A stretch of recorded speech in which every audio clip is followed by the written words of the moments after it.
Why he posting on the gram when he know he ain't no stepper? Leave the house, I grab my pistol, can't get caught without my weapon. Nigga, really what he say? Why you ain't get back for your dogs? Niggas round me, we some hogs, have your body painting walls. My niggas ain't for play, we gon' find out where you stay. We gon' run up in your bitch, she gon' show us where you lay. You a killer, nigga, prove it. Heavy hitting, we don't rap. Heavy hitting, rival strap, turn your homies to a play. What it do, people? Back like hood crack, your boy CP. On my sports show, I got my dog Tyvon Branch with me. We want to talk football, talk early career, talk life, talk everything leading up to this point, man. So tell me, I think it's funny. He don't take nothing serious. He don't take me serious. You know what I'm saying? Hold up. Lift your head up. You got stuff hanging from your chin. I got something hanging from my chin. Thank you. You got a powder blue charger. Got a lot of holes. That's what it was. You got a powder blue charger. Oh man, he don't like the powder blue. I don't understand why he don't like the powder blue. It's the boat gang. We spent many years whooping that ass. But early life, man. You was a track star before you was a football star. Would you say? That's not true. In high school you was like world champion or some shit, right? Or like United States champion or something. I was state champ. State champ in high school. And the 1 and 2 national champion in 60. In the 100 and 200? In the 100 and 200, I was state champ. I was a national champion in 60. That's what I'm saying. So you was like before, like, okay. But I was a football player. Okay, you was a football player, but I'm saying like you was in football. I understand. I said a star, though, like you were known, like it's as far as recognition and your name goes before you made it to UConn. Nah, I was like that in football. You was like that in football, but people knew you outside the city and the state. Nah. That's why I said you was more of a track star. You was a bigger name as a track person than football, but of course football was your first passion, right? So question for you: where'd you get your speed from? I don't know, man. Your mom said you got it from her. My mom said I got it from her. I come from. All right. My mom's side of the family is a very athletic side of the family. Everybody was good at sports, basketball, football. My mom supposedly was really fast growing up. My dad, he told me he was athletic. He said he used to do gymnastics and he was always hella strong. Nigga buff as shit, but I never really seen him do too much athletic.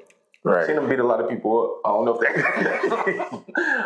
if that really counts, but yeah, I feel you on that. But the athleticism had to come from somewhere. People ain't just born, running that fast. You know what I'm saying? In general, I definitely was blessed with God-given talent, obviously. So talking football, then. I know you played all through Pop Warner. You started off running back, right? It's where all the great athletes start off running back. Yeah, especially in my era. Like, if you was athletic, you was running back in the day. Right. So, at high school, you still played running back? Yeah. And then you played both sides. You played defense, too. I played running back and, like, outside linebacker, DN, depending on the game. Sometimes I played, like, a rover position. Okay. But I was, like, always in the box and close to the ball on defense. So, coming out of high school, how many offers did you have? I don't know the exact number. I didn't have a lot. It wasn't like, it wasn't like schools beating on my door or nothing like that. But I don't know, probably like 10, 12, I don't know. 10, 12, was they all D1? Most of them, yeah. And it was, okay. So you had 10, 12 D1 offers. What about track, though? What made you stop pursuing track and just only go football if you were like national champion? My passion was with football. Like, I ran track. This is how I started running track. My football coach was the track coach. And he said if we weren't doing any other sports, we had to run track, like to stay in shape or whatever the case may be during the off season. Okay. So that's how it started. And then my first track meet, I ran in a pair of Air Maxes. And I came in second place. And my coach looked at me like, wait, with no blocks, no nothing, you in regular tennis shoes, you came in second place. Like, if you take this serious, you could probably start winning. It's like, all right. Then that's how it all started. Okay, so moving forward, why you didn't keep going with track? Like, if you didn't have any track offers or scholarships, or you didn't want to run track in college? I had some interest from some track people, but like I said, my passion was football. Like, I knew I was going to play football. Going into my senior year, because my junior year I wasn't that good. That's my first year running track, my junior year. So states, I came in like third in the 100, and I didn't even place in the 200. So like, track wasn't my thing. Like, I only ran it because I was fast, and my coach was the track coach. But you love basketball. Why you didn't just do basketball over track? So going into my junior year, I got my offer to UConn the end of my junior year. So I kind of knew already that's where I wanted to go. Right. I knew where the program was going. I liked the coaching staff. I liked the players that was there. I met Darius on that trip, on my recruiting trip. And he, you know what I mean, we still locked in to this day. So it was kind of like one of those things, like, when I took the visit there, I kind of was like, all right, it's a good chance I'm going to probably go to school here. Did you visit anywhere else? No. So you didn't commit immediately. How did that happen? How'd you end up committing? Tell the story of how you ended up committing. To UConn? Yeah. So, like, I was outside linebacker and running back. So I went to the UConn football camp. I signed up. My cousin Jaron Lobdell, his mom signed him up for the UConn football camp. She signed him up for UConn football camp, Syracuse football camp, and another football camp. I forgot which one it was. So they called my parents and was like, listen, we're taking Jaron to Connecticut for this football camp. Whoop-de-whoop, blah, blah, blah, whatever the case may be. So I go to the camp. I'm running with the running backs and linebackers. And one of the scouts, after I do my 40 and all that stuff, one of the scouts came to me. He was like, hey, I want you to go with the DBs. They had already offered this kid named Niles Dewar. They had offered him he had already committed to UConn. So they was like, we want you to guard him. So I press man him. I break the ball up, whatever. They was like, all right. So next time I go up, they're like, we want to see you play off this time. I play off. So, like, 20 minutes after that, the coach came back. He's like, hey, the head coach wants to talk to you. So Randy Essel offered me the scholarship. He was like, we want to talk to your parents, whatever the case may be. So it was from that point forward, it was like a good inkling that I was going to go to school there. Okay. So then when you decided to commit, though, were you just waiting to see if you got better offers? You want the real story? Yeah. So, my second game, my senior year of high school football, I got a stress fracture in my hip. We was playing, I think, West Genesee or something. I scored a touchdown, and I'm like, I'm on the ground, like, yo, something ain't right. You know what I mean? So I get to the sideline, and I can't run. Like, I can't put no pressure on my leg, really. And then after the game, I went and got an X-ray, MRI, and all that stuff. And then it came back that I had a stress fracture in my hip. And as soon as I got that information, I called Connecticut. It was like, hey, I'm coming. You ain't gonna play no games? I ain't about to play no games with it because I don't want them to find out and try to pull it back. Yeah, try to pull their scholarship Decide back. that commit real quick. Yeah, and they was the first ones to offer me full ride. So you meet Darius Butler on a trip to UConn to go check it out. He was already there a year before you? No. Or you was there a year before him? No, we went in together. Oh, y'all went at the same time? Yeah, we was the same recruiting class, same everything. We took our official visit together. So how'd that, what's some of y'all crazy college stories? Nothing too crazy, but some funny locker room shit or on the field shit. There's so much shit. There's so much we did up there, man. I don't know. I don't want. We both old with families now, man. I don't want to. It ain't gotta be about nothing crazy like that, but just like funny stories. I don't know. Like, me and him was super competitive in college, though. Like, if we thought the other one was doing something to get better, and we didn't tell the other one, like, it was like a problem. So, like, I would, like, people be out clubbing, whatever, partying, And me and him ain't really. We used to dabble in partying and stuff like that, but we wasn't like drinking, and we wasn't crazy college kids like that. So, like 1:30 rolled around, and I called him. I'm like, yo, I'm on the stadium getting better. Like, I don't know what you're doing, but I'm at the stadium, and the stadium's getting better. Bruh, next thing you know, he pull up. Next thing you know, 4 other cars pull up. Like, we just had a super competitive atmosphere up there, and we always like pushed each other harder. And that was like our thing. Like, we's gonna make each other the best. You know what I mean? Okay, that's dope. It wasn't really no crazy story, but I don't know. Something funny. Like, so I don't know, college hazing. I don't know, being on the team, being rookies. Something crazy. I got this one story. Oh, nah, I don't know if I can tell that one. We did some crazy stuff. We shaved our heads bald. We shaved mohawks in our head. We did a lot of just normal Getting college. ready for the game. Yeah, just normal college stuff. Fired up. Your first game, you was a freshman. They didn't redshirt you, right? They let you play, right? Yeah, I played right away. So you played. Darius redshirted. Darius redshirt, okay. You played your first game, and you was against Georgia Tech, right? No, that was my first start. Oh, your first start was against Georgia Tech, and you had a lineup against Megatron. Tell us about it. I don't know what they got him listed at as far as height, but the closer he got to the line of scrimmage, it seemed like he grew another foot, bro. I was just looking at him like, bro, this is a tall individual. And he's out there like number 21 or something at receiver. So it just looked super Aki, this big dude at number 21, and he is out there giving sauce. And so first play of the game, I remember they ran like a double move post. I full extended, laid out. Couldn't have played better coverage. This dude catches like a 40-yard bomb first play of the game. My coach takes me right out the game, right out the game after that. And I didn't start again till the next year. Golly. So this is a funny thing. So the very next season, we playing Georgia Tech again. Darius, I'm like, yo, D-Butt. And I think D-Butt already, I can't remember if that was the first game of the year or what. Nah, D-Butt already had been balling a little bit because he had crazy picks. He had like a lot of picks in college.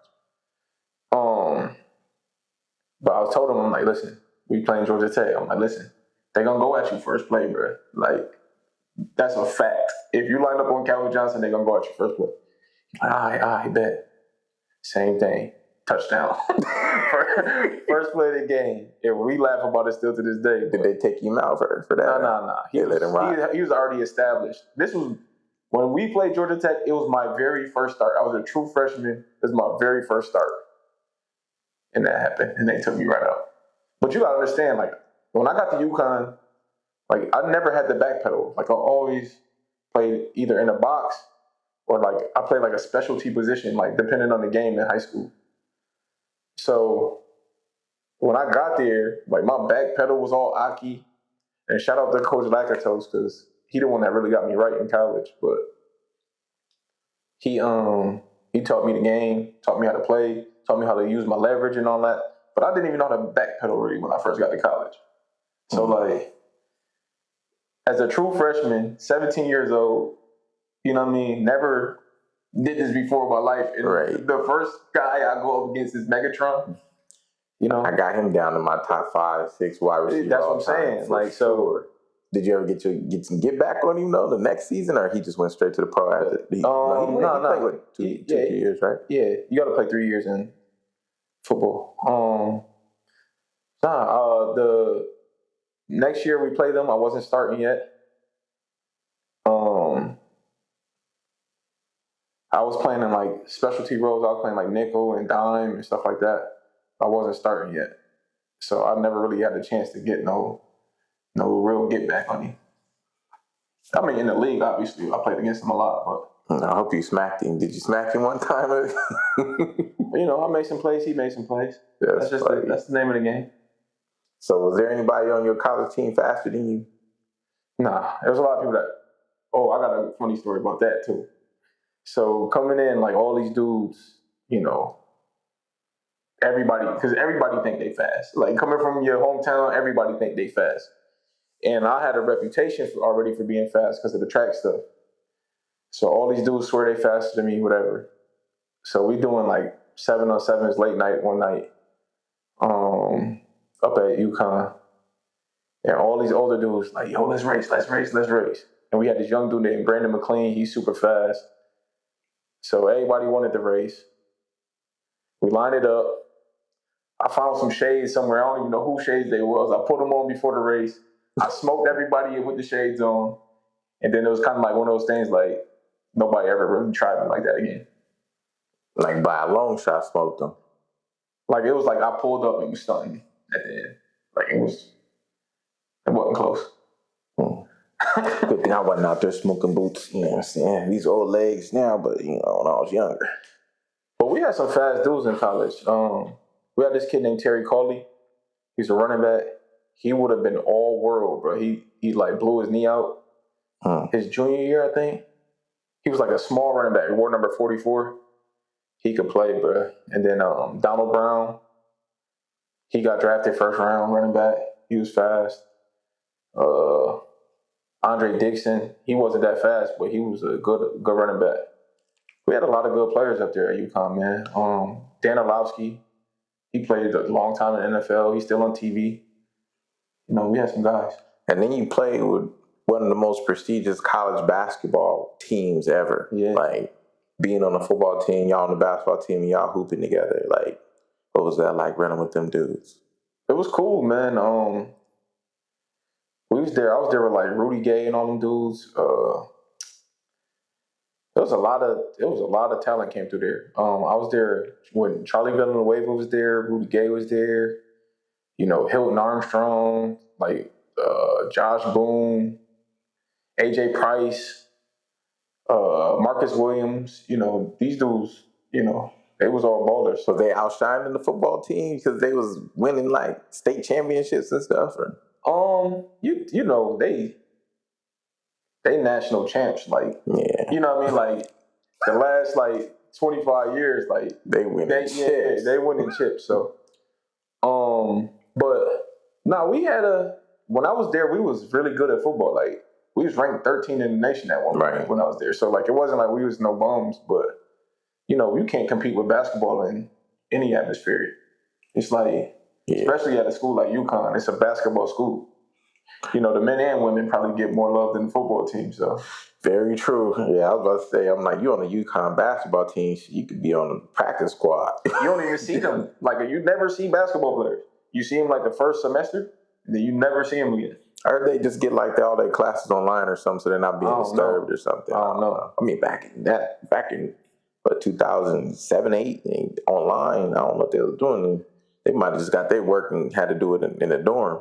But you gotta think, like, football kind of, I don't want to say we ran the campus, but like, it's 115 football players, bro. So like, it's a lot of dudes. You know what I mean? Like, so if you going out and about like 115 buff dudes, like, you kind of, it ain't like you're still a man. Yeah. You still running stuff over there. Yeah. So getting like drafted, right? Like finishing up, you completed all 4 years, right? Mm-hmm. And then so you got your degree, all that good stuff. Mm-hmm. Smart man. So going into the draft, like, let me ask you, at what point did it click, or did it like hit realistic for you that I'm going to the league? Like, did you know it, or was like I'm gonna enter the draft and like I know that you was projected to get drafted? Yeah, I mean. All right, so like obviously coming out of high school, everybody think they're going to the league, right? Then I had a little bit of humble pie. I barely played my freshman year. I was a special teams guy my freshman year.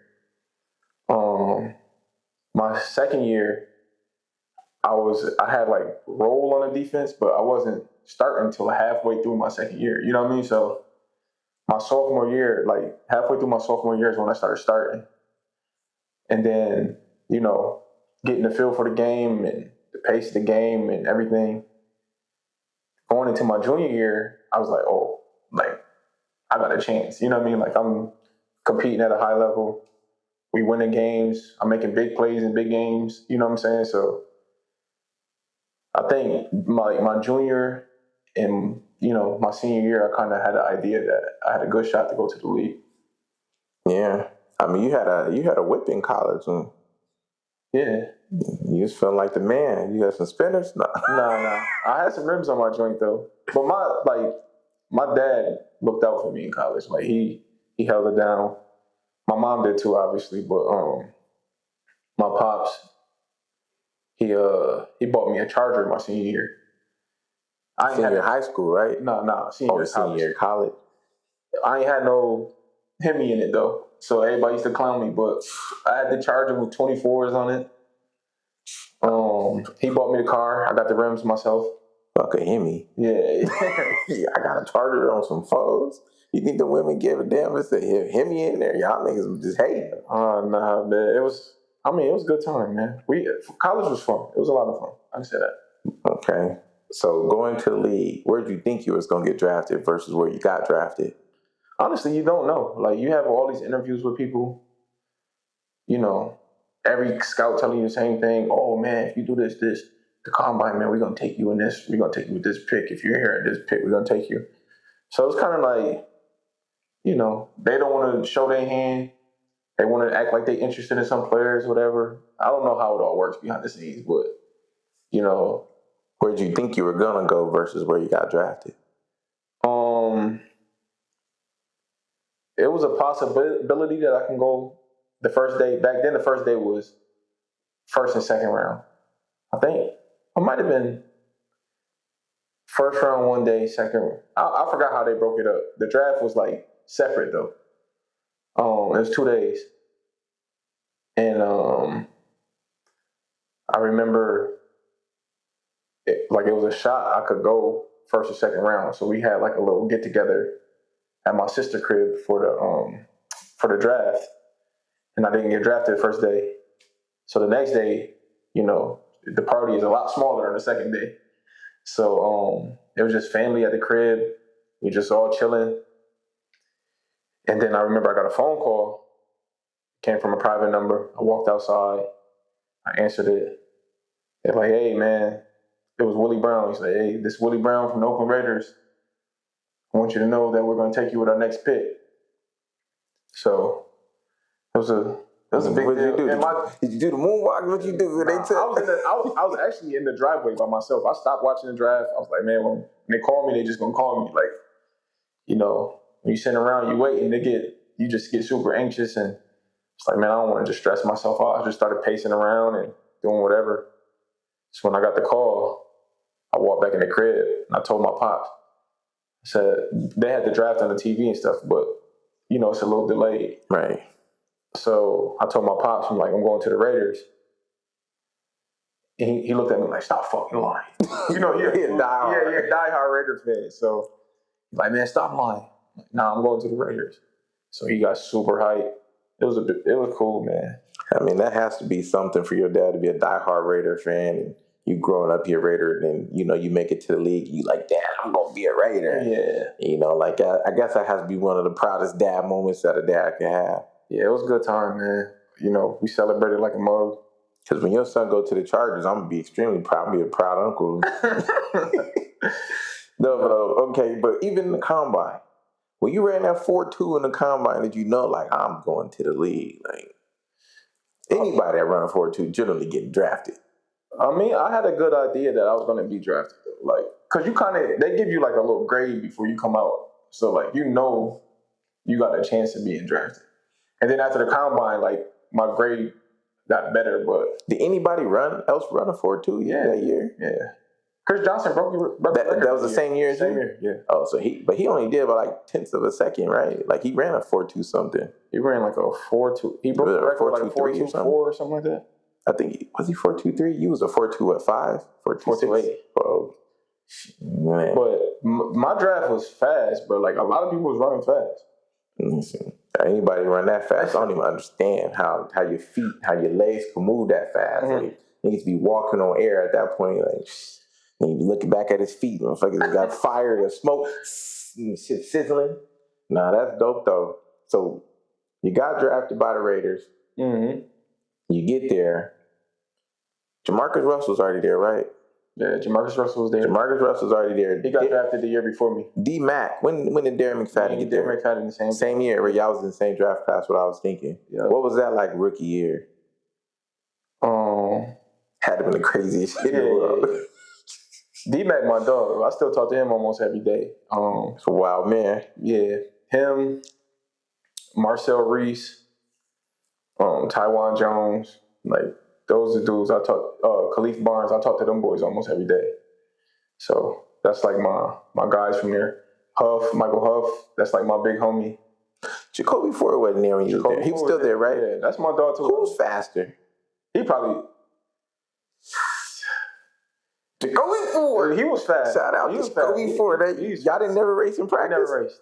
Nadim, he was quick too, right? Namdi, yeah. Namdi was more. He wasn't really that fast. He was like long and athletic. He wasn't really. I think he ran a 4.4 and a 40 though. He might have. Yeah, he might have ran fast because he was a. Yeah, he might have ran fast. He was a big dude too. But you and Jacoby Ford, y'all never hashed it out. Tyvon was fast like that too. I know. And I was about to get to him. Y'all three never hashed it out in practice. Nah. We used to get drunk and racing like the streets of LA and stuff like that. Jeans on, leaving the club. Like, you know how that goes, but y'all never got it opened it up in practice. Yeah, we never got a real racing like that. Even Darren McFadden, he was fast. He ran like a 4.33 coming out. Yeah, that's crazy. What do you think happened to that Raider team? Y'all had all them fast dudes. I mean, the Raiders, it seemed like they just draft speed at that time. Yeah, Al Davis loved speed, man. He did.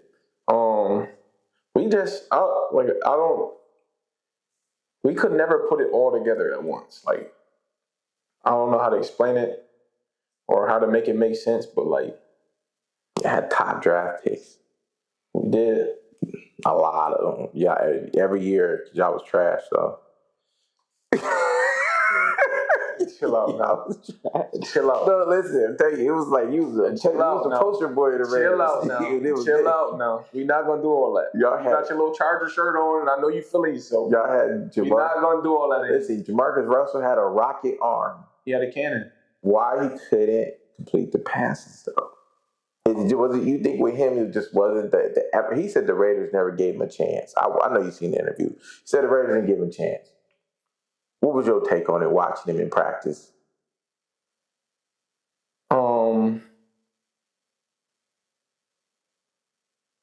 can keep it real. We're not about to do that. You're not about to use me for no clickbait. He had a very strong arm. He could throw the ball anywhere. He could throw it with a lot of velocity. It just didn't work out for him for whatever reason. They say you could hear the ball whistle, like the air down there crack when he threw it. I'm telling you, bro, he had a cannon, bro. I don't think I've ever seen anybody throw the ball. You think he could throw it harder than Brett Favre used to be able to throw that ball? Man, that boy had a cannon, bro. I don't trying to think of a quarterback I played with that threw the ball that hard. I can't even think of one, to be honest. He had a legit cannon. When you came in the league, it was what? League minimum was like what, 270, 370? My rookie year was 295. 295. Sheesh. And you said it took you 5 years to save a meal ticket. 4 years. 4 years to save a meal ticket. 4 years before I had $1 million saved. Was that like spending moderately or just the way contracts go in taxes in California? Because taxes in California is a money. I was not spending no money. It's good. So my signing bonus, I can't remember. It's like, I want to say like $515 or something like that. I probably seen $250 of it after taxes, agent fees, stuff like that. So that $250 I put up, but you got to buy. Like, I had an apartment with a roommate, but we had to furnish it. You know what I mean? Like, I had a car, you know what I mean? Like, stuff like that. Like, the stuff you don't think about, that adds up, you know what I mean? And then you got to buy all new wardrobe. You got to buy clothes to travel in. You got to, because you had to look presentable on the road. Like, you couldn't just wear sweats or whatever. Like you had to wear nice clothes. So, that takes, money. I think that's good it's good financial literacy for people to understand. You said you bought your bomb house and you paid off your pop's house. Mm-hmm. And then So I bought, but I'm buying houses in upstate New York. Like houses was, dirt cheap. I won't say dirt cheap, but they wasn't like LA prices or, they wasn't like California prices. Let's put it like that. Right. So,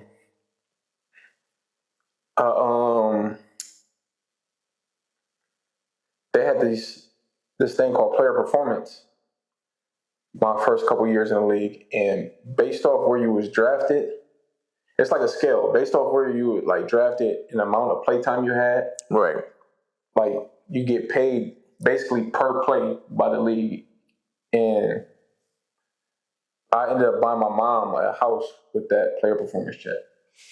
Yeah, I heard that. I heard a lot of folks. It was like when they started figuring that out, they out there. Yeah, special teams. Yeah, whatever you need, going out there just getting more plays just because you get that extra money. Is that something that's not really explained to athletes? I think they still do it to this day, right?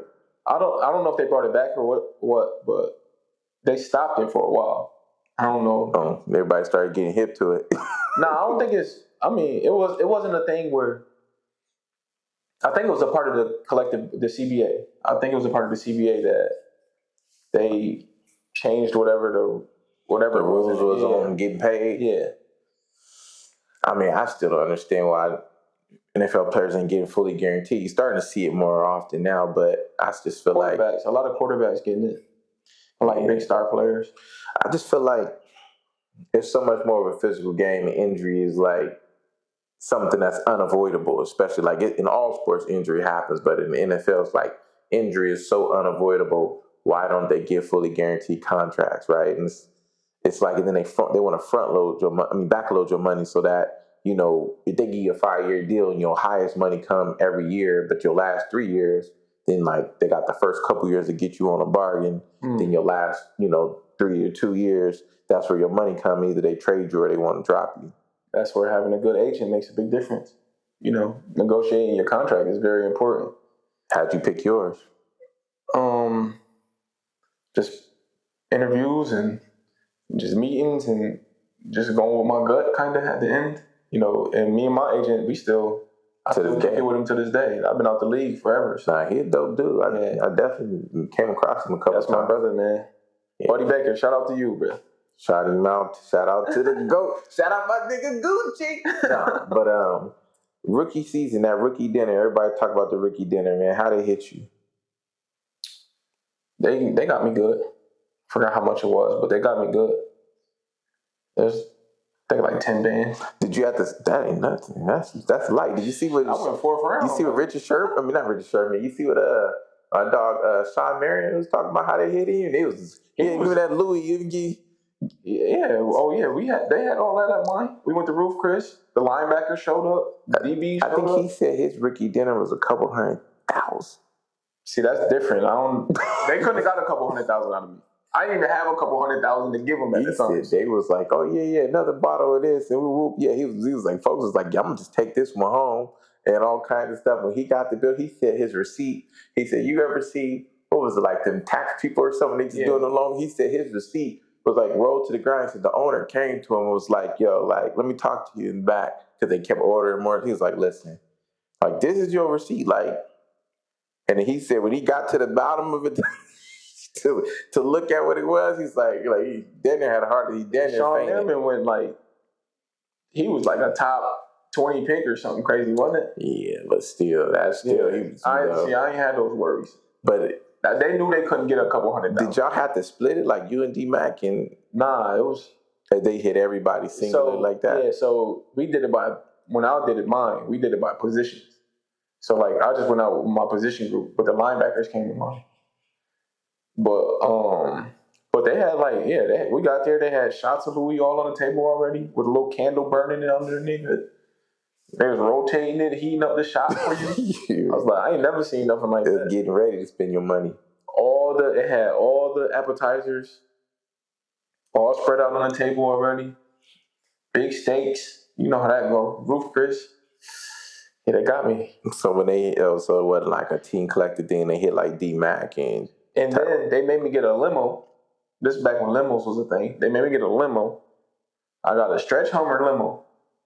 Filled it up with all kind of these. They told me what alcohols to put in it and everything. Not one person rode the limo. They just made you spend it. They just made me spend the money.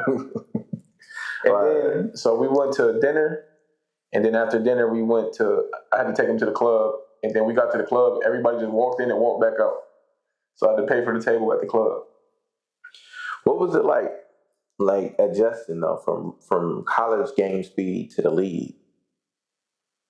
College, like, depending on who you was playing, like, it might have, not, I don't want to say like a week off, but like, you know, some guys just weren't that great. You know what I mean? But in the league, everybody is that good. Like, even the guys that don't play are still very good. They was obviously the best at their position at their school. That's why they're there. You know what I mean? So right. But what was it like when you got in there? Was everything just so fast, or you was just able to keep up? I mean, I know you fast as shit, so whatever you might see, you know, your eyes might move faster than your feet. I don't know. Yeah, the speed of the game was definitely very fast. The biggest difference from college to the league is how fast the linemen are. Like the defensive line and the offensive linemen, like they are so much faster in the league than they are in college. When you first got in, they had you was doing a lot of special teams, or did you get to actually start and play nickel too? Like, when did you get? So I played like my rookie year. I was a core special teamer, but I had packages on defense. So like I would come in like nickel pad. We had like a nickel package. We had a package called the Husky package. That was my own package. And then we had another package. I want to say it was called like NASCAR or something. And I used to come in for that too.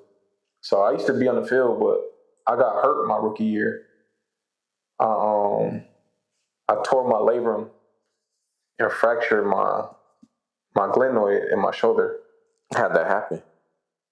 I was falling. I went to put my arm down and catch myself, and it like popped out. And so that was, I think, like week 8 of my rookie year. So I only played half a season my rookie year. And the first like 4 weeks, I played with a cast on my hand because I broke my thumb in the preseason. How you do that? Making a play, making a tackle, and got up. It was all shattered. Damn it. Let's still go out there. You want to hear something crazy? They took me in the locker room, put a cast on it, and put me right back in the game. Get your ass back out there. Yeah, get your ass back out there. The league is crazy. They'll give a damn. You hurt, tired, exhausted. Yeah, they don't want to hear none of that. They give you that tear-it-all shot. Get back out there. Yeah, get back out there, son. Heard they say you get like, what, 2 of them a game? Listen, I don't want to talk nothing medical, man. What people do is what they do. I ain't never, you know what I'm saying? That ain't my cup of tea. Yeah, that's funny, man. Shout out to the league, man. So, okay, you come back. So, I mean, at what point, by year 3, you was already a franchise player, right? Nah, so I got hurt week 8. Then the next year, I was starting week 1. So I was the starter my second year. And then that's when you started getting them billboards and all that. I want to say all that. I mean, yeah, billboards and stuff. I mean, you were the only name on the team, but it just we had some big names on the team. Nandi Asma was probably the biggest. We had Justin Fargas. He was like a fan favorite. Everybody loved him. He was the running back that split carries with Darren McFadden. You know, then we had Darren McFadden. Yeah, like, he was very famous. Yeah. He was like movie star famous. Like, we was athlete famous. He was like movie star famous. Yeah. Like, you couldn't go nowhere with that man. Yeah, and he gonna act. And if you ever met him, he's the farthest thing from that, bro. He's just like us.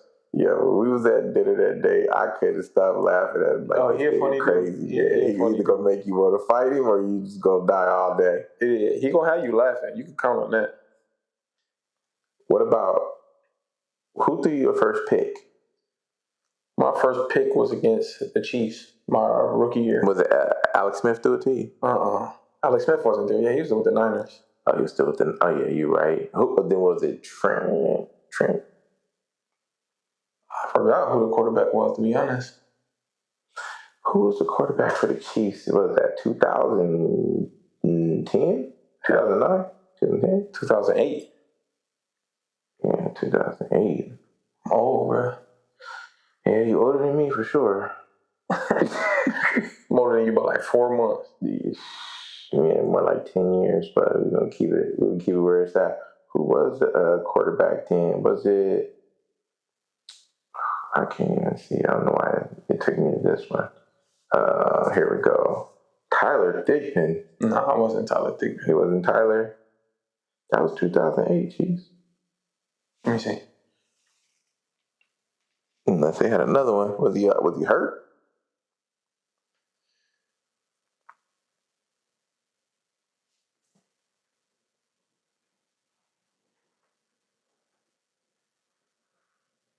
It might have been Tyler Thigpen then.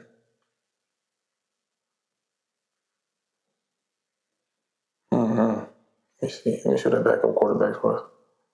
That's right there at the bottom. Well, we gotta get to the juicy shit anyway. Let's talk Charger Raider rivalry. You jumped in the middle of that shit. How was that? What was that like? It was crazy. When I got there, I think it had been like they was on like a 13-game losing streak to the Chargers. And then I remember we played it was either like Monday night, I want to say. It's like a Monday night football game. It was a primetime game, I remember that. Can't remember if it was Monday night or Sunday night, but we played them. And I remember I picked up I scooped I think Michael Huff forced a fumble. The ball like popped around. I scooped it, scored it. And we ended up beating them for the first time in like 13 games or something like that. And the stadium was crazy, man. Like the whole atmosphere was just crazy. And then I remember a reporter was like, hey, most guys would have took a knee or something. Right? I'm like, man, I got that chance to score. I'm trying to get paid. Not even that. It's like, this is such a big game for us, you know what I mean? So yeah, they don't be realizing this is a Super Bowl. Yeah. Beat the Raiders, beat the Chargers. This is Super Bowl right now. Yeah. Who do you think the rivals worse with the Chiefs or the Chargers?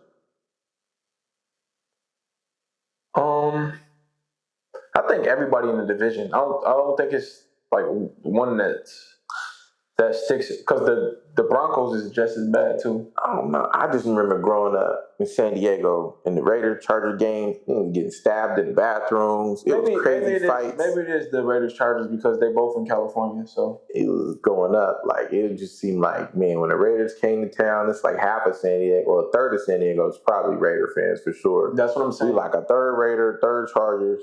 And we played in San Diego. It was kind of like a home game.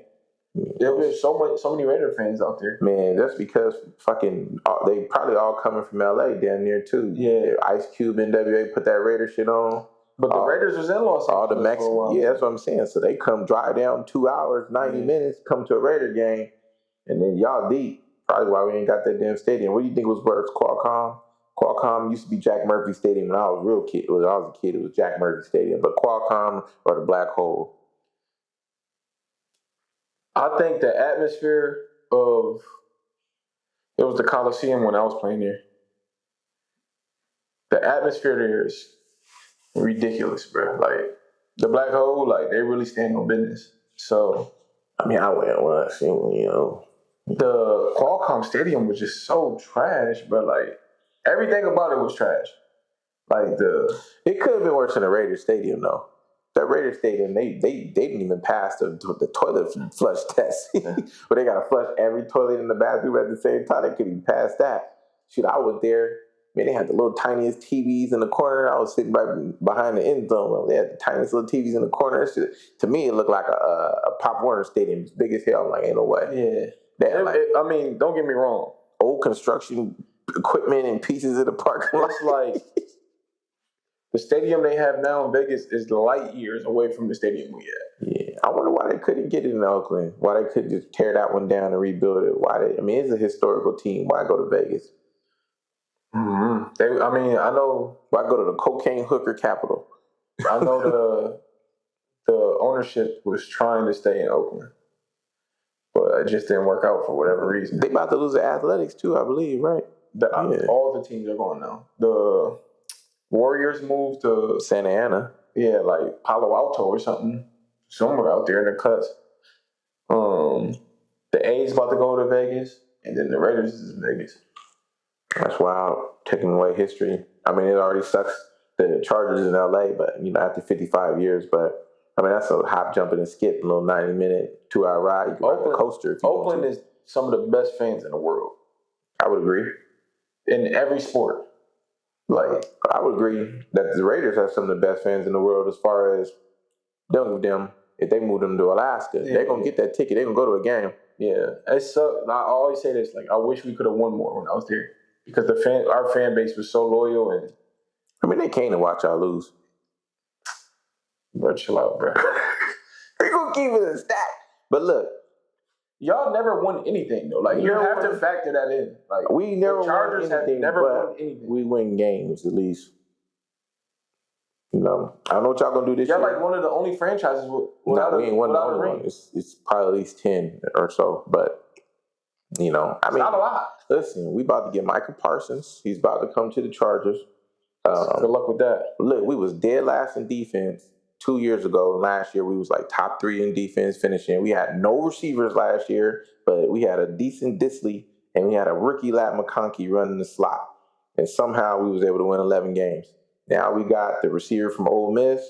We got, Mike Williams. He retired on us. I think he got re-injured. That sucked. But we got the running back from North Carolina.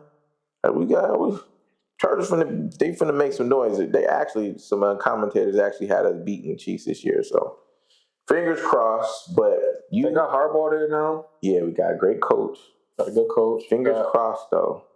Got Herbert there, quarterback. What do you think? What was it like though? You played against the Phillip Rivers. The Phillip Rivers, LT, Antonio Gates trio. That had to be special. Mm-hmm. Then they had Vincent Jackson, yeah. Malcolm Darren Floyd. Sproles, Malcolm Floyd, yeah. Darren Sproles. Yeah, they have some guys. If the Patriots wouldn't have cheated us that year, we'd have been in the Super Bowl again. But I mean, what was it like though with Gates? I heard he ain't the fastest, but he just got into the Hall of Fame. Shout out to the GOAT. Shout out my nigga. Be nice, man. We had some epic battles against each other too. What was it like trying to hit the big dog? He a big dude. He a big buddy. It's crazy because like a lot of his stuff he do, it's not really like he not like you said, he not fast. He quick. He very quick. Got great footwork. Very quick dude. You think he just textbook fundamental or body position? Just catch radius. This dude never played a snap of college football. Yeah, that's what I'm saying. You could tell he was a basketball player. Like his footwork and like the way he positioned his body to catch the ball, like it's like rebounding. Like you could definitely tell he had a basketball background. To me that's extremely impressive that he came in the league and became a Hall of Fame. Yeah, just did his Hall of Fame induction. But my dog, sidearm. I mean, I know he talk big shit too. Phillip Rivers? Yeah. And he don't cuss. So he just be talking mad junk the whole game. Whole game without cussing, bro. It's crazy. 90-yard touchdown. That's like one of my favorite things. Like, go say it in my ear. I am going to say it in your ear. It's like Phillip Rivers. Talk mad junk, bro. Like, probably the most out of anybody I ever played against. So when y'all was game planning, like, who was was it about LT?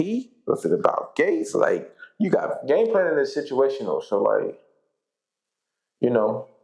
certain situations you game planning for this to happen.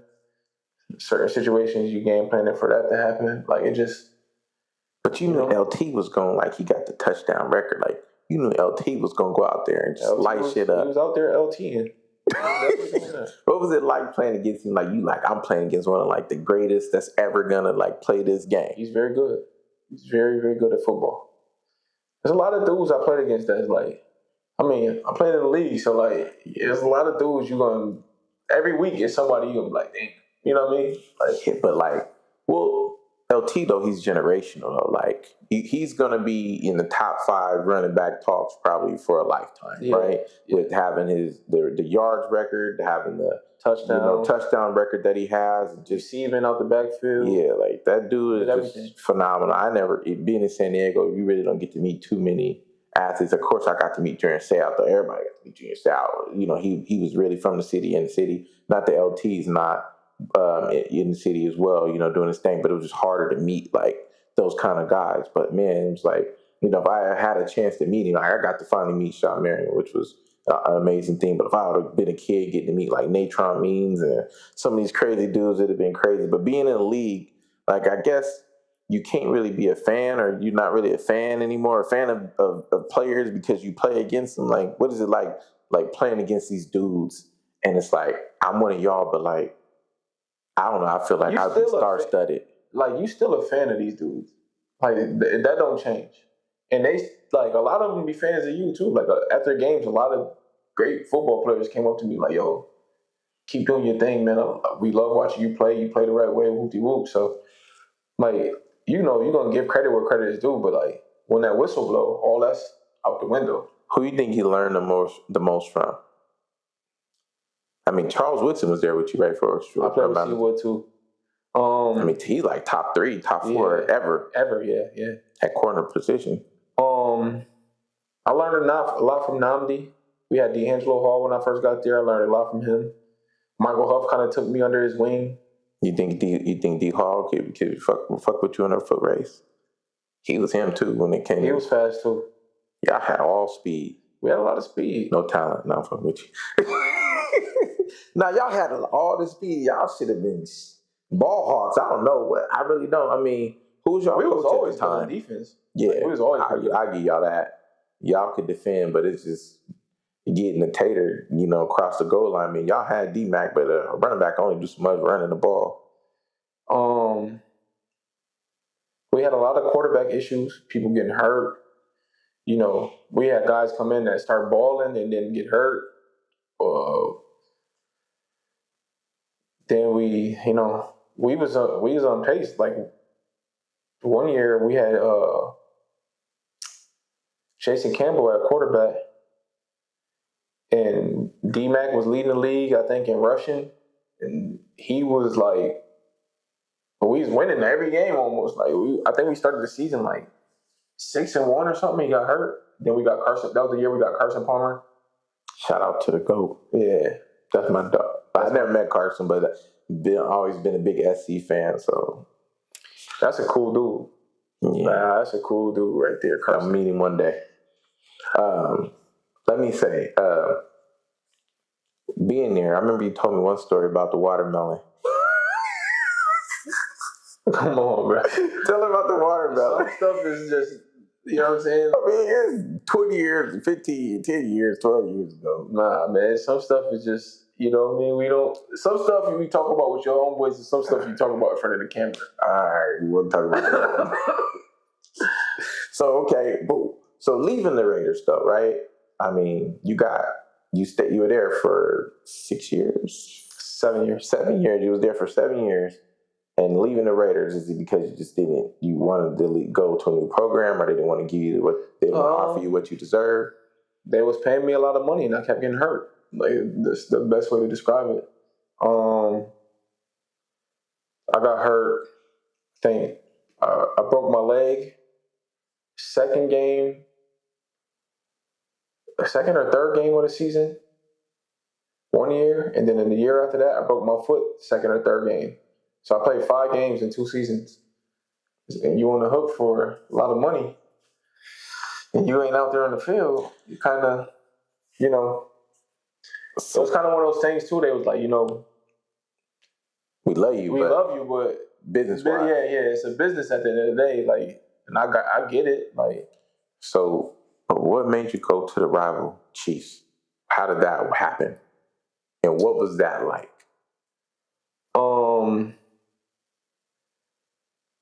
I knew I was gonna be on like a prove it deal, like a 1-year prove it deal. So, but what made you? Was that the only offer, or no? I still had more meetings lined up after that too. So, what made you choose the Chiefs, especially that being a rival team? I don't want to talk ill on, Eric Berry had cancer at the time, so they had to avoid that safety. Okay. So sometimes I'm forgetting that you safety, not a corner. Yeah. And so when I got there, it was like, we had a similar style of play. Like I was able to play multiple positions. I was able to play in the box. I was able to play in space. So there's like, we kind of want you to fill that void while he's getting healthy, whatever the case may be. And I'm like, all right, well, the stuff he do is the stuff I like to do. And I thought I was going there to be the guy.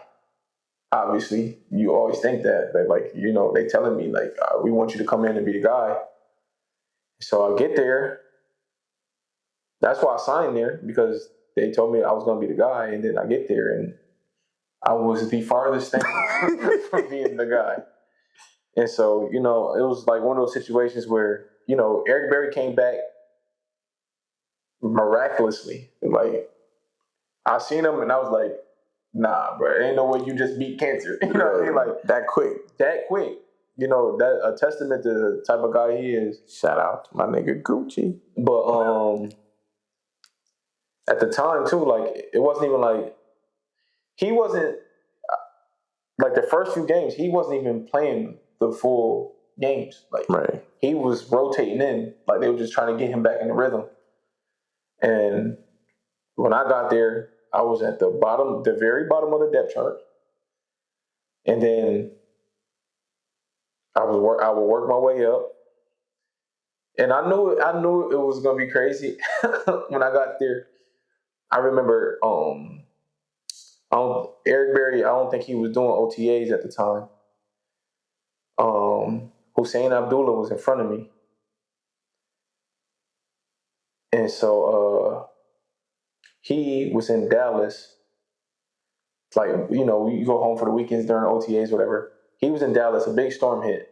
He couldn't make it back to practice in time for OTAs. They told me that I couldn't go with the ones. I had to go with the twos. And they put a dude that was behind me on the depth chart in front of me to go with the ones. So that was like the writing was on the wall. Right. It seemed personal. Yeah. So why did they bring you there? They wanted to do you like that? Was it the coach that didn't like you? Know. Like the GM wanted you and the coach wasn't rocking with you? I do not know, brother. To this day, I still don't know. And it was picking on you, trying to make you write the plays out. But I don't know what it was, bro. Like they kept putting me on the board. And I got to the point I was like, yo, like y'all know I'm a veteran, bro. Like, and like if I was getting on the board and messing up, and like I see you, I keep calling them to the board, so, bro, I could write defense with my eyes closed. You know what I'm saying? Like, I don't know, it was crazy, man. And then was Alex Smith there at the time? You got there, right? There. Alex Smith was there. Jeremy Macklin was there. Them two had a crazy connection. They was balling. But we started the season like 0-5. It was crazy. And I wasn't getting a lick of burn. Like I wasn't getting no smoke. I was a scout team safety. I would get probably 1 or 2 reps on defense. And then they finally put you in. And then I started making plays, and then they was like, all right, we're going to put you in more this week, then more this week, then more this week. And then eventually I was like part of the rotation. But it was crazy. Like, I remember being in a parking lot, like, telling my agent, like, I got to get out of here. Like, whatever y'all got to do to get me out of here, get me out of here. I'm going in the GM office. I'm telling them, like, yo, I don't want to be here. Y'all don't want me here. Get me the fuck out of here. And everybody kept saying the same thing. Listen, we're going to need you. We're going to need you. Like, man, obviously y'all don't. Obviously y'all don't need me, because if y'all needed me, I would be playing. And I was not playing. Take it back to the Raiders real quick. I want to talk to you about this. I want to ask you about this. when you was playing special teams at the Raiders, they had you wedge busting, right? Mm-hmm. For those who don't know, wedge Back then, it was a real wedge in the NFL. Like, they used to put linemen back there. They wanted you to do what? Go bust that motherfucker. What you mean? Bro, full speed. They had you wedge busting on special teams. Mm-hmm. Then you play special teams with the Chiefs. You make it through the season. Y'all had Alex Smith. Y'all had the Chiefs. They seemed like they had a cold team at the time, but I mean, we went to underperforming. the divisional round in the playoffs. We lost to the Patriots when they had Tom. So then after that season, coming back was negative. Was a no way, Jose. Coming back, I knew I didn't want to go back to the Chiefs.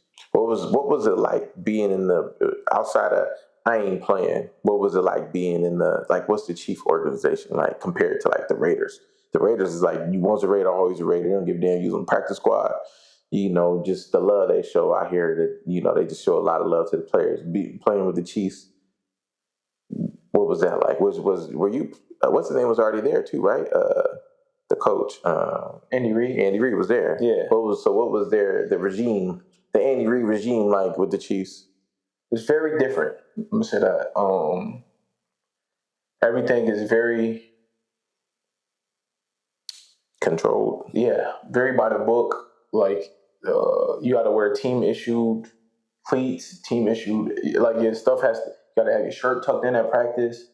Like it's very much like it's ran like a military. Yeah, like it's a controlled environment for certain.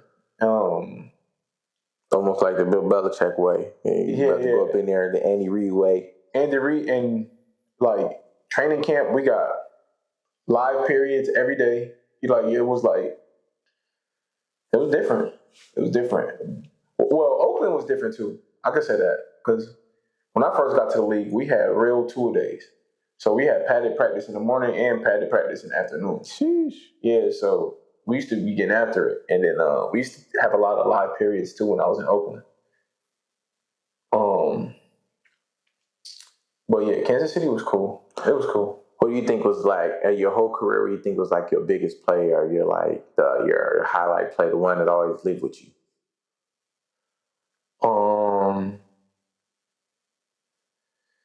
The touchdown I had in that Chargers game was a big one. And then when I was playing for the Chiefs, I caught a pick six on Derek Carr. That was my first game back in Oakland. So that was a big deal. Y'all should play me that money. Trying to think.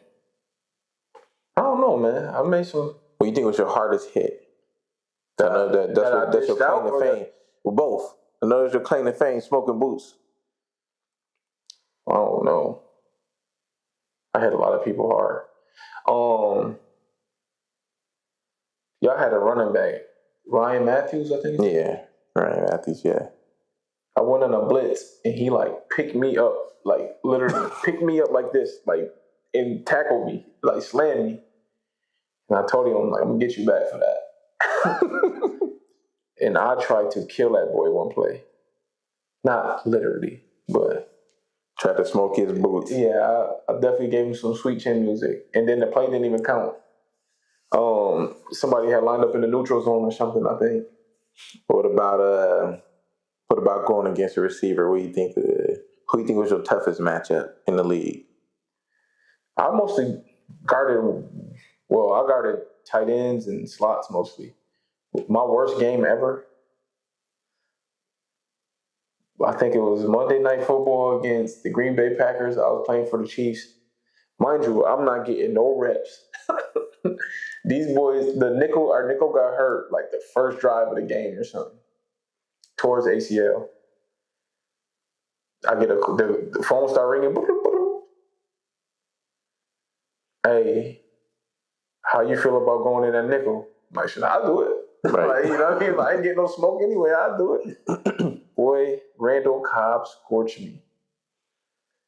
That was when him and A-Rod was like that. Yeah. That was that was his guy before what's his name got there. That was his guy. I don't know who else was there, but that was his guy. A-Rod his guy is Devontae Adams. I'm saying before Devontae, that was Randall Cobb was his guy before he got Devontae Adams. Yeah. So you scorched he caught a bomb on you. Bro, I don't even like to talk about that game, man. It was raining. Oh, man. Perfect storm. Yeah. Raining. We at Lambeau Field, a little different. It was a bad day. So moving on, when you left the season's over with the Chiefs, you turn that iPad in quick as hell.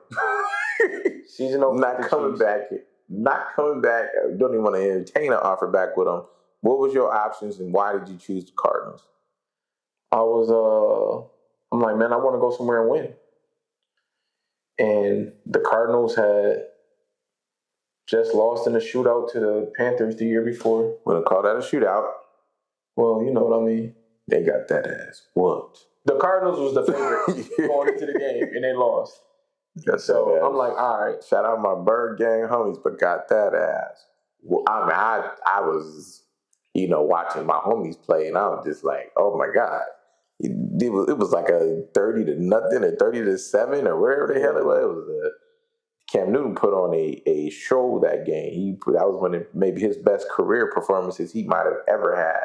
I was definitely not expecting that, especially after they just got the Packers in the second round. They think they had a first round bye. Second round, they whooped the Panthers to go to the NFC Championship and got their boots smoked. But so you thought they was a shoe-in to go to the Super Bowl the next year? I didn't think there was going to be a shoe-in, but I thought for the offers you had, they had the best chance. They had a good chance. I'm like, they got a good quarterback in Carson. They had David Johnson. Everybody was talking so highly of him and what he was going to bring to the table. Of course, they had the legend, Larry Fitzgerald. Legend. Shout out to the GOAT. Then they had all the fast receivers. Jerron Brown. Yeah. So I'm like, all right. They got Gresham. They got the Honey Badger. They got, they got Pat P. Shout out to the GOATs. So they had the Honey Badger, Pat P. They had Buddha. T. Jeff. Buddha came later. He came was it the next year or that first or same year? Okay, they had I thought he came the year you came. He came 2017. Yeah, Tony Jefferson. Yeah, T. Jeff though. Powers was there. Swearinger. Yeah. No, Powers wasn't there. He wasn't there yet? When I got there, Powers was leaving. He was going on me. Well, I'm saying, but he was there the year that they went to the NFC Championship. Yeah, but Swag, they had a lot of dudes. Yeah, Bethel, that's a funny dude, man. Shout out my dog from Virginia. Yeah. He went to HBCU and made it in the league. Oh yeah. So you had Bethel, you had you had a crazy team.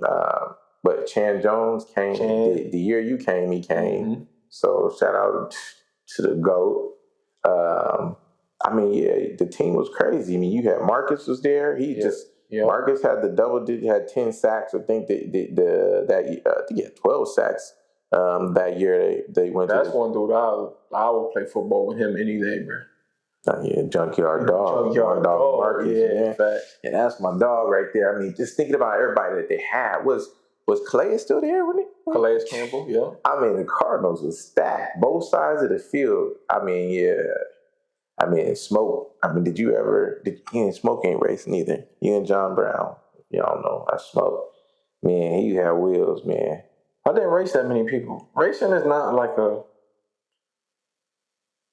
in the league, it wasn't like it was kind of like frowned upon. Like, a lot of people ain't want you to, if coaches got wind of, like, y'all trying to set up a race, they would shut it down. They imagine y'all going out there and tearing something. Yeah. That ain't had nothing to do with, you know what I mean? We're playing football. What was the Cardinals locker room where y'all was going crazy with the Mario Kart? No, that was Kansas City. Oh, that was Kansas City? Yeah. Y'all was going crazy with the Mario Kart. Everybody had a Nintendo Switch. A DS. A DS? Yeah. Playing Mario Kart with each other. That had to be great for morale for the locker room for sure. Bringing bros together. But what was it like, man, playing with everybody with the Cardinals, fitting in? I mean, y'all was playing for Bruce the Juice. Every time I seen Bruce, I'm like, Bruce the Juice. Yeah. BA was a great coach, man. a lot of the stars just aligned when I was going out there. Like one of the coaches I was closest to in Oakland, Kevin Ross, Coach Rock, he was the position coach out in Arizona at the time. So like, you know, me and Carson was always super cool. So like, it was just like all the stars aligned to go back to, to go to Arizona. So that's how I ended up there. What would you, coming here though, that first year, y'all, when you got here, they went 8-8. Yeah. Was that, like, what happened? They was just like, I think, they went 13, 14 games the season before Independent NFC Championship got smoked. Yeah. Then they went 8-8. Y'all had damn near a shutout game. Was it that season? Y'all had a shutout game with, was the Rams in England? The Rams in London, yeah. Yeah, in London, yeah. I'm watching, I watched every game, 'cause that was a tough one. What happened? I know Carson got hurt, but it just be like that sometimes. That's the league. You see it every year. It's the league. But y'all had so much on defense. I think the year you got here though, but Marcus got hurt that year, right? Like second game or something.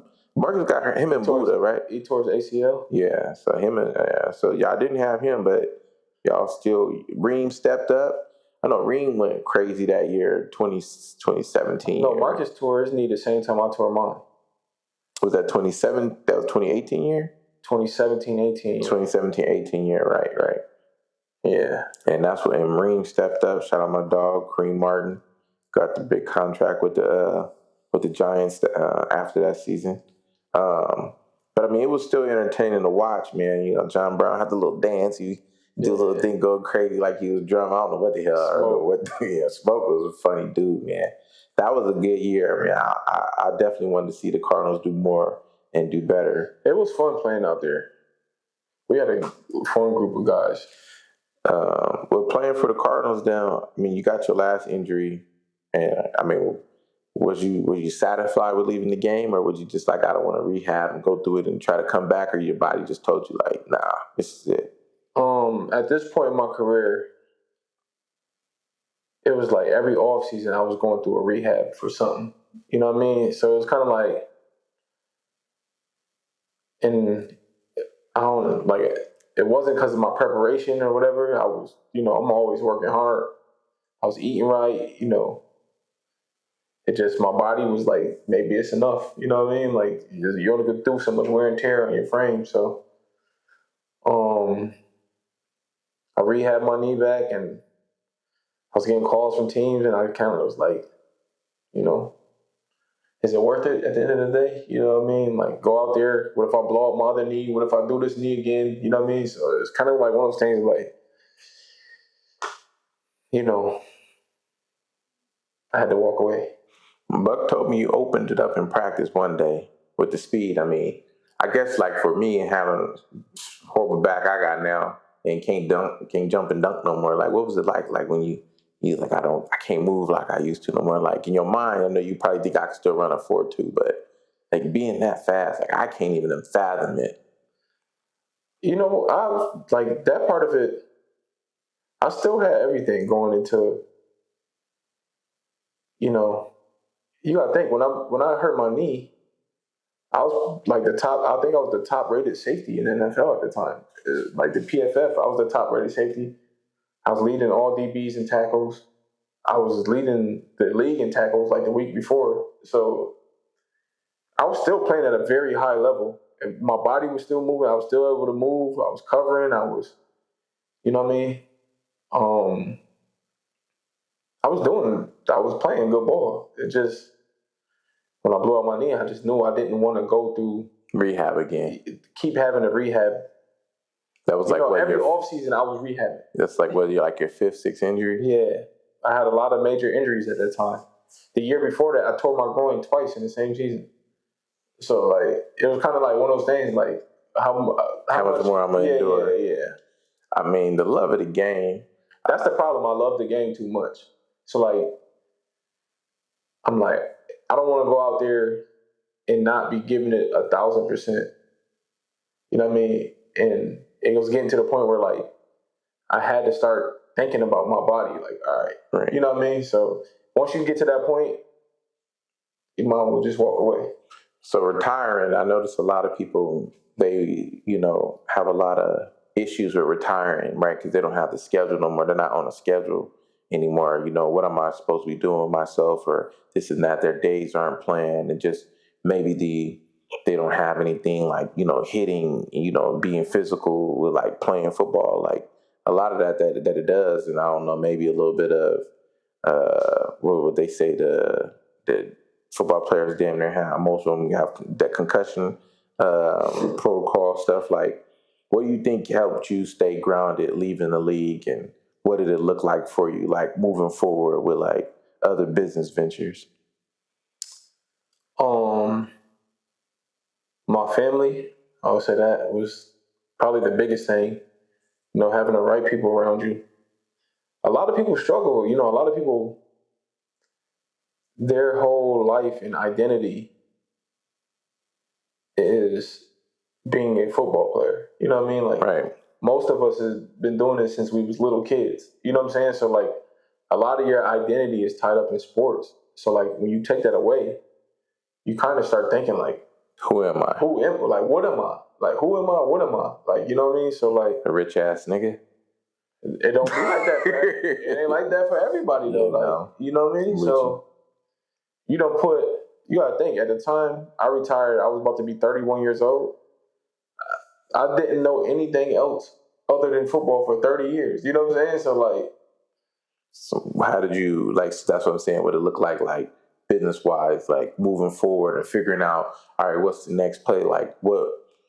So my family, my brothers got into real estate, and they kind of was like pitching me ideas and whatever. And we started taking meetings with people, and we ended up coming up with a formula for real estate that we was able to start making some good money. And then we did that. We turned that into a portfolio, and then it all kind of worked out for me that way, because you know what I mean. Like, obviously, my brothers and them knew the ins and outs of it, and I had the capital, so it kind of, you know what I mean. It just all came together, another perfect storm. Yeah, it came together right. And so what would your advice be to a lot of these young cats going into the league, and a lot of these young cats trying to get into the league? Because the statistics say like 90% of most athletes 5 years after they retired are broke, and these young cats going in just thinking about the money and even trying to get there, right? Like, it's like, if you think about how many high schools there are in America, then how many colleges there are in America, D1, 2, 3, JUCOs, how many people playing professional sports like football? I think it's 0.003% actually make it into the league. What would your advice be to them young cats trying to get into it, and the cats getting into it, especially when it comes to money and finance and following their dream? I think these days it's a lot different than when I was playing, because now these kids coming out of college with already NIL, knowing how to negotiate contracts and how to leverage their celebrity. They got business managers, they got all this stuff in place already. Like, we didn't have that coming out. So does that take away from their ambition to play football, or what they might become, because they're focused more on the business? I think it helps them in the long run it's going to help them once they walk away from football, because they're going to already have that structure in place to help them navigate into whatever they want to navigate into next. Whereas when I came into the league, everybody was like, listen, ain't nothing else going to pay you like football, so focus on football. You know what I mean? Right. I think that kind of has changed over time. Yeah, the social media influence and everything. Yeah. But what about all the young people trying to get into the league that might not have got the NIL money? What would your suggestion be to them? Because the percentage is so low that you're gonna make it. Yeah. I would say leverage your celebrity early. It's a lot easier. Like, say I wanted to get a business meeting when I was playing for the Raiders. It's a lot easier to walk in. Yo, this is Tyvon Branch, starting safety for the Oakland Raiders. A lot of people want to meet you. Right. You know what I mean? Like, I'm not saying that I was a celebrity like that, but like, you know, a lot of people want to meet pro athletes and be around pro athletes. Not too many people want to be around retired athletes. You know what I'm saying? So, like, you know, when guys retire, people kind of look at them like, oh, they need me now. You know what I'm saying? As opposed to when you in the league and you leveraging that celebrity that you have while you're in the league, you leveraging the shield, you can kind of get into any room you want to get into. Right. So I would say, you know, if you have business ideas or if you have things you like, leverage that. Start making those relationships while you're in the league, so that when you're out the league, you already got those relationships, and you just transition into that. You know what I mean? So that would be the advice I would give to people. And don't spend your money. Save your money. What Marshawn said? He said he ain't spend none of his money. No, your mentals and your chicken. What he said? Save your mentals and your chicken. For sure. Yeah. Well, I appreciate you, man, giving me the time, man, and dropping that game on the young folks. I hope they think about it and listen, because you won't be like some of the cats we know that, you know, squandered it all, and once you're out the league, or you don't do the right things while you're in the league to stay in the league, you know, it could be gone in a second. Even, you know, a lot of people that had a lot of promise that, you know, didn't work hard. Like, you know, I hope that these young folks, they continue to work hard, and even though they got a little NIL money, you know, it don't last forever, and it ain't the same bag that you would get once you get to the league, right? But even like maintaining it, everything that you get that's given can be taken away, so don't take it for granted.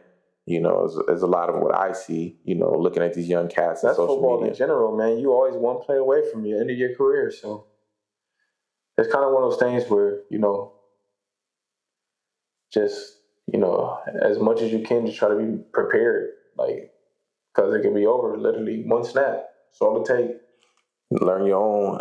I know you very, you know, not to keep you too much longer, but I know you're very into your own investments. You watch your stock portfolios. You watch, you know, a lot of the time these people want to just pay someone else to, or, you know, take care of their money, right? Mm-hmm.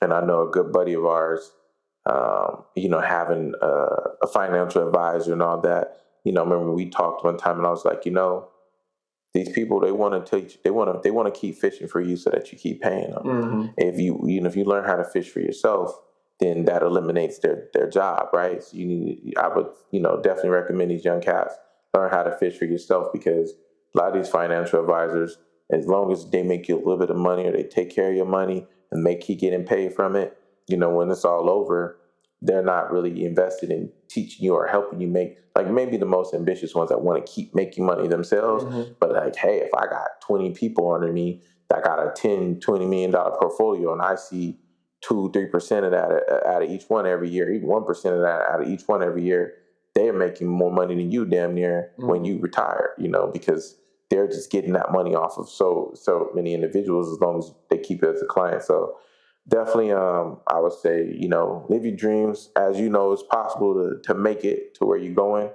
And, you know, definitely get that education if you can.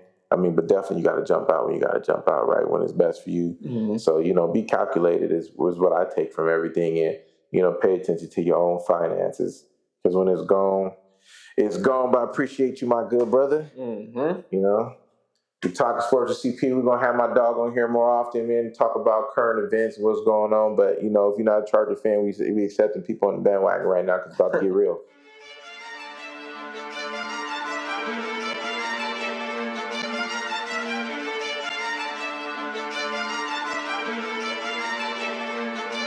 Why he posting on the gram when he know he ain't no stepper? Leave the house, I grab my pistol, can't get caught without my weapon. Nigga, really what he say? Why you ain't get back for your dogs? Niggas round me, we some hogs, have your body painting walls. My niggas ain't for play, we gon' find out where you stay. We gon' run up in your bitch, she gon' show us where you lay. You a killer, nigga, prove it. Heavy hitting, we don't rap. Heavy hitting, rival strap, turn your homies to a plaque.